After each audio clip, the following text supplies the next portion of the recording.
Hello mga kasari, good evening po sa inyong lahat. Medyo late na yung vlog po natin ngayon. And for today's video guys, sobrang happy ko lang mga kasari. Happy ako ngayon, medyo hindi lang masyadong halata pero masaya ako ngayon at kasi guys, araw ngayon ng Sunday. So, mabenta ang ating tindahan at ang GCash natin mga kasari ay medyo bongga ang kita po natin ngayon sa GCash. Sa tinagal-tagal mga kasari, ilang months yung nagdaan. Ngayon lang tayo ulit kumita ng ganito kalaki sa GCash natin. Hindi man niya na-hit yung mga kinikita natin dati nung kalakasan. Pero para sa akin guys, malaki na yung kita natin ngayon sa GCash. Take note mga kasari, hindi pa tayo magsasara. Maya-maya pa tayo magsasara. So, ano yun? Mars, pwedeng paano ako sa kanina, nagpakasyon kasi ako ng 1,000. Pwedeng patingin nga, picturean ko yung So, mga kasari, meron lang binalikan niya kasi nagpa-cash in daw siya kanina. Sa notification na lang yung reference kasi hindi niya napicturean kanina ay kailangan yung reference number. Tapos may binili din siya na pangluto. Kumari ko. Inaanak ko yung anak niya. So, ayun nga mga kasari, sobrang blessed ng araw natin ngayon, Sunday. At medyo pagoda ang atin nyo. Medyo lang naman. Hindi iba yung pagod natin tuwing Monday kasi Monday halos nagdadatingan yung mga ahente. So ngayon Sunday medyo chill na medyo stress ng konti pero nasolusyon na naman. So ayun nga guys, yung kita natin ngayon as of now na ang oras ngayon ay 6 PM. Kumita na tayo sa GCash guys ng 844 pesos. Kita na po yan mga kasari. Mantak nyo, yung 844 pesos na yun, ngayon lang namin ulit guys, kinita talaga sa GCash. Nito kasi madalas, ito mga ordinary day kapag hindi Sunday, kinikita lang po ng GCash 300 plus, 200 plus. Pero thankful na ako doon. Pero yun guys, mababa yun. Eto guys, ngayon lang talaga namin ulit na-hit itong 844. May maingay na bata. Lagi kasing may tumataas dito guys na bata. Lagi may dalang bariya. Tapos, hindi pa siya nakakasalita. Bibili lang siya ng gamis. Ikaw na bahala kung anong gusto mong iabot. Ayan o, ang ingay niya. Pagbebentahan ko lang guys. Ito yung bata o. Ayan o. Ang liit-liit niya. Wait lang. So, napagbentahan na po natin mga kasari yung bata. And, ayun nga po, kumita na po tayo ng 844 pesos. Sorry guys kung paulit-ulit ako kasi pahinto-hinto din yung vlog natin. So, ayan, 844 pesos na. Nako-compute ko siya agad kasi kada may magpapa-GCash, sinusulat natin yung transaction para hindi tayo natatambakan. Pati yung tinutubo natin, kino-compute ko na rin dito sa dulo nung signature. So, ayan guys, kaya medyo lumaki yung kita natin ngayon kasi kanina may cash out ng 12,000. Sa 12,000 na yun, meron agad tayong 240 pesos. Kaya, medyo malaki agad. Tapos, kanina din, nung umaga, may nag-cash out din ng agang-aga, mga 6:48 AM, 4,500. So, may 90 pesos agad tayo. Tapos, bukod pa yung mga nag-cash out ng cash in ng 2,000, nagbayad ng home credit, tapos may nag-cash in din ng 1,800. So, ayun, nakalaki tayo. May mga tagwa 1,000, cash in, cash out. Kaya, naka 844 na tayo. So, yun guys, may pambayad na tayo ng ating internet. Kasi yung internet namin is 1,499. So, konti na lang yung kulang, 'di ba, mga kasari? Ang laking tulong talaga mga kasari ng GCash.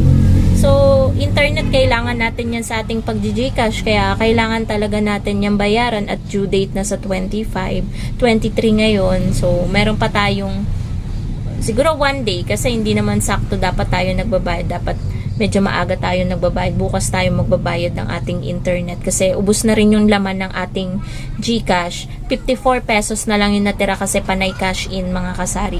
Kulang pa nga kanina kasi 3 construction worker kinapos pa dun sa isa. Hindi nakapag cash in yung isa. Bali magpapadala siguro sa family. Sabi ko doon sa bandang ibaba yun yung sumunod na nag-GCash.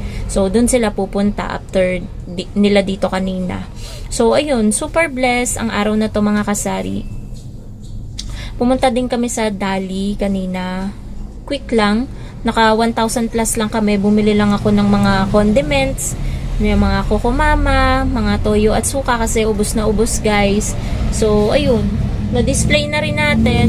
So, yun lang guys. Bumili ako ng 5 pirasong gin bilog.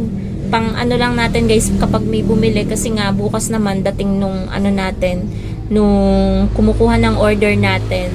So, kada 2 weeks din yung ano natin, ahente natin sa gin bilog at 4. So, kaya 5 piraso lang yung aking binili para meron lang tayong maibenta. Kasi kahapon guys, kahapon pa ubos yung aking gin bilog. So, ayun, yun yung mga ganap. And then, nagpaikot din ako sa washing kanina. Sampay na lang. Hindi na kami nag-ano kasi matic. So, yun yung kasabay guys nitong chiller na kinuha namin. Ayan. Itong chiller, tsaka yung matic na kondura din na washing machine.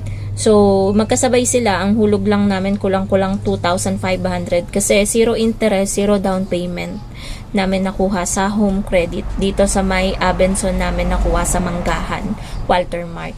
So, ayun po mga kasari. Diba? Kung saan-saan na napunta yung ating topic. So, ayun nga. Super blessed.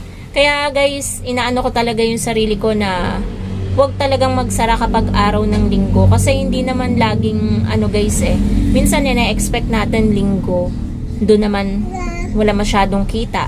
Pero ngayon guys, 'di ba bukas tayo, may pagkakataon na ayan, ang lakas ng GCash. Kasi nga medyo uminit yung panahon Kahit kanina biglang bubuhos ang ulan, pero mas lamang yung mainit ngayong araw na to. Kaya may sabong din, kaya medyo okay yung kita natin sa GCash. Okay. Sana laging ganito, pero hindi laging ganito.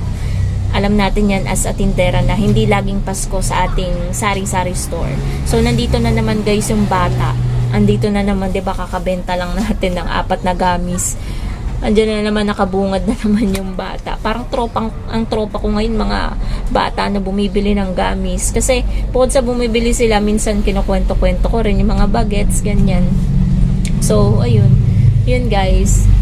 Ano pa ba i-chichika ko sa inyo? Yun lang naman yung ganap ngayong araw ng Sunday dito sa sari-sari store. Wala namang ibang ganap bukod sa nagtitinda tayo, nagdi-display ng paninda, nag-GCash.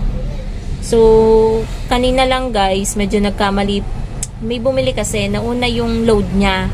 Tapos, bumili siya ng soft drinks, tsaka ng mga biskuit. Ano yun? So, ayun nga po mga kasari, nagkamali ako. Fault ko naman yun, buti na lang yung bumili is kapitbahay at friend ko din sa Facebook na chat ko na hindi ko nasama sa computation. 500 kasi yung binayad niya. Hindi ko talaga naisama kasi unang ano namin guys, buti na check ko sa CCTV, load talaga unang ginawa ko. And after nun, binaba ko na yung cellphone ko, pinagbentahan ko na siya ng Crostini, Fudgy Bar, tsaka 1.5 na Sprite. Ang na-compute ko lang, yun lang mga pagkain at soft drinks. Nalimutan ko na yung unang ginawa ko, which is yung nag-load ako sa kanya na halagang 117 pesos. So, ayun, buti na lang talaga kapitbahay. Kung hindi ko alam kung sinong kokontakin ko. Di lugi tayo ng 112. Kumbaga, yun yung kaltas 112. Kasi 109 yung niload niya. Plus 3 doon dito sa GCash. So, 5 pesos lang naman yung additional ko. Kaya naging 117. Buti na lang talaga. So, talaga kailangan nating maging careful talaga mga kasari. Nagiging makakalimutin na tayo kasi medyo tumatanda na tayo, hindi na tayo elementary, hindi na tayo high school student, nagkakaedad na. So, talagang dumadating talaga sa point na nagkakamali tayo at nakakalimot ng mga bagay-bagay. So, buti na lang talaga kapitbahay. So, yun lang guys ang ating vlog for today. Thank you so much for watching. Kasi maya na rin may bumibili. Happy selling po sa inyong lahat at magandang gabi mga kasari. Bye!